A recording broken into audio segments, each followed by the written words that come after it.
అండి అందరికీ నమస్కారం. నేను మీ కట్టా కార్తీక్. ఈ నెల 29వ తారీఖు నుంచి తెలంగాణ అసెంబ్లీ సమావేశాలు పెట్టబోతున్నట్టు నిన్నటి కేబినెట్ సమావేశంలో రేవంత్ రెడ్డి ప్రభుత్వం నిర్ణయం తీసుకుంది. డేట్‌ను మాత్రమే కాదు, ఎజెండాను కూడా ఫిక్స్ చేశారు. కృష్ణా, గోదావరి జలాల నీటి పంపకాలు, తెలంగాణకు జరుగుతున్న అన్యాయం, తెలంగాణకు జరుగుతున్న అన్యాయం విషయంలో కేసీఆర్ అధికారంలో ఉన్నప్పుడు ఎలా వ్యవహరించారు, ఇప్పుడున్నటువంటి రేవంత్ రెడ్డి కాంగ్రెస్ ప్రభుత్వం ఎలా వ్యవహరిస్తుంది అనేదాన్ని చర్చగా పెట్టాలని చెప్పేసి ఎజెండాను కూడా నిర్ణయించారు. డేటు వెంటనే ఫిక్స్ చేయటం కావచ్చు, వెంటనే ఎజెండాను కూడా ఫిక్స్ చేయటం కావచ్చు, ఖచ్చితంగా కేసీఆర్ని టార్గెట్ చేయడం కోసమే అసెంబ్లీ సమావేశాలు పెడుతున్నట్టు క్లియర్గా కనపడతా ఉంది. రెండోది, అసెంబ్లీ సమావేశాలకు కేసీఆర్ రావాలని చెప్పేసి కాంగ్రెస్ నాయకులు డిమాండ్ చేస్తూ ఉన్నారు. మొన్న కేసీఆర్ పార్టీ నాయకులతో సమావేశమయ్యారు, తర్వాత ప్రెస్ మీట్ కూడా పెట్టారు. ఆయన ప్రధానంగా నీటి విషయాల మీద మాట్లాడారు. కృష్ణా జలాల విషయంలో తెలంగాణకు జరుగుతున్న అన్యాయం, రేవంత్ రెడ్డి ప్రభుత్వం నిర్లక్ష్యంగా వ్యవహరిస్తుందని ఆయన మాట్లాడారు. దీనికి కౌంటర్ ఇవ్వాలి అసెంబ్లీలో అని రేవంత్ రెడ్డి ప్రభుత్వం అనుకుంటుంది. కేసీఆర్ని టార్గెట్ చేయాలి అనుకుంటుంది, కార్నర్ చేయాలి అనుకుంటుంది. కేసీఆర్ వస్తేనే కేసీఆర్ని కార్నర్ చేస్తూ మాట్లాడాలనేది రేవంత్ రెడ్డి గారి కోరిక. అసలు కేసీఆర్ని కార్నర్ చేసి మాట్లాడాలన్నది రేవంత్ రెడ్డి గారు ఇయ్యాల కోరిక కాదు, గత 2 సంవత్సరాలుగా కోరుకుంటున్నారు. ఆయన ముఖ్యమంత్రి పీఠంలో కూర్చున్నప్పటి నుంచి తనని గతంలో ఎవరైతే వేధించారో, గతంలో ఎవరైతే అరెస్ట్ చేశారో, ఎవరైతే తనని తక్కువ అంచనా వేశారో ఆ నాయకుడిని చూస్తూ ఆ కార్నర్ చేస్తూ మాట్లాడాలనేది రేవంత్ రెడ్డి గారి కోరిక. కానీ గత 2 సంవత్సరాలుగా నెరవేరట్లే. ఎందుకంటే కేసీఆర్ గారు అసెంబ్లీకి రావట్లే.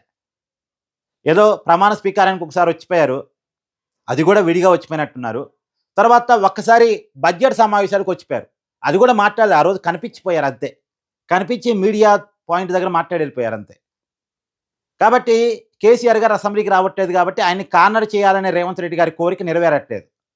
ఇప్పుడు కొద్దిగా యాక్టివ్ కనపడుతున్నాడు, ఆరోగ్యం కూడా కొద్దిగా బాగున్నట్టు అనిపించింది. చాలా యాక్టివ్గానే రోజంతా పార్టీ క్యాడర్తో సమావేశం అయ్యారు, ప్రెస్ మీట్ పెట్టారు, గంటకు పైగా ప్రెస్ మీట్ పెట్టి మాట్లాడారు. కాబట్టి వెంటనే డేట్ ఫిక్స్ చేసి కేసీఆర్ అసెంబ్లీకి రావాలని డిమాండ్ మొదలుపెట్టారు కాంగ్రెస్ నాయకులు. మరి కేసీఆర్ అసెంబ్లీకి వస్తాడా రాదా చూడాలి. ఎందుకంటే ప్రధాన ప్రతిపక్ష నాయకుడిగా కేసీఆర్ ఉన్నాడు కాబట్టి సహజంగా రావాలి అసెంబ్లీకి. మరి ఆయన బాధ్యతగా రావాలి. ఆయన ఆరోగ్యం బాగాలేనప్పుడు ఎవరు ఏం చేయలేం. కానీ ఆయన అనుకుంటుంది ఏంది, నాకు రేవంత్ రెడ్డి సమస్థాయి నాయకుడు కాదు, అతనితో నేను చర్చ పెట్టేది ఏందని కేసీఆర్ భావిస్తున్నట్టు తెలుస్తోంది. ఎందుకంటే కేసీఆర్ ఉపన్యాసం కూడా చూడండి, మన ప్రెస్ మీట్ చూడండి, అంతకుముందు వరంగల్లో పెట్టిన ప్లేనరీ సభ చూడండి, ఎక్కడ రేవంత్ రెడ్డి పేరు ఉచ్చరించడానికి కూడా కేసీఆర్ ఇష్టపడట్లే. మొన్న ప్రెస్ మీట్లో రేవంత్ రెడ్డి పేరు చెప్పలేదు, మధ్యలో ఒక్కసారి ఉత్తమ్ కుమార్ రెడ్డి పేరు వాడారు తప్ప రేవంత్ రెడ్డి పేరుని కేసీఆర్ వాడలేదు. గతంలో కూడా అంతే, వరంగల్లో జరిగిన సభలో కూడా రేవంత్ రెడ్డి పేరుని ఉచ్చరించలేదు. ఇండైరెక్ట్గా రేవంత్ రెడ్డిని ఉద్దేశించి మాట్లాడుతున్నారు తప్ప డైరెక్ట్గా పేరు తీసి మాట్లాడట్లే. అంటే నాకు సమవుజ్జి రేవంత్ రెడ్డి కాదు అని కేసీఆర్ భావిస్తున్నట్టున్నాడు. ఎంతసేపటికి కేటీఆర్తో, హరీష్ రావుతో రేవంత్ రెడ్డి మీద మాట్లాడించడం తప్ప తాను మాట్లాడాలని అనుకోవట్లేదు. మరి రేవంత్ రెడ్డితో చర్చ కోసం కేసీఆర్ వస్తాడా? అందులో Revanth Reddy power point presentation ఇవ్వాలని అనుకుంటున్నారట అసెంబ్లీలో. మరి ఆ పవర్ పాయింట్ ప్రజెంటేషన్ కేసీఆర్ చూస్తారా? గతంలో అసెంబ్లీలో కేసీఆర్ పవర్ పాయింట్ ప్రజెంటేషన్ ఇచ్చారు. అప్పుడు మిగతా ఎమ్మెల్యేలు, మిగతా నాయకులంతా కూడా కేసీఆర్ ప్రజెంటేషన్ చూశారు. ఇప్పుడు రేవంత్ రెడ్డి ముఖ్యమంత్రి హోదాలో, సభానాయకుడు హోదాలో అతను ప్రజెంటేషన్ ఇస్తామంటే దాన్ని కేసీఆర్ చూస్తాడా?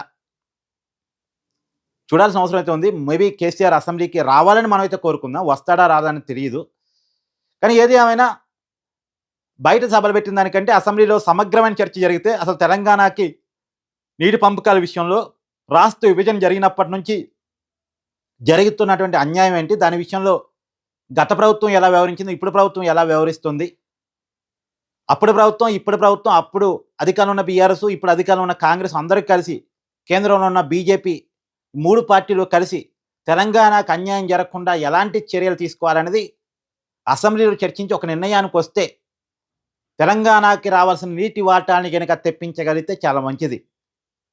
మరి చూడాలి, ఆ మేరకు ఆ పార్టీలన్నీ ఒకటవుతాయా, సమగ్రమైన చర్చ అసెంబ్లీలో జరిగిద్దా, లేదు రాజకీయ కక్ష పూరితంగానే జరుగుతాయా, చూడాల్సిన అవసరం అయితే కనపడుతుంది. మొత్తానికి కేసీఆర్ అసెంబ్లీకి వస్తాడా రాడా అన్న దాని మీద ఎక్కువ ఆసక్తి ఉంది.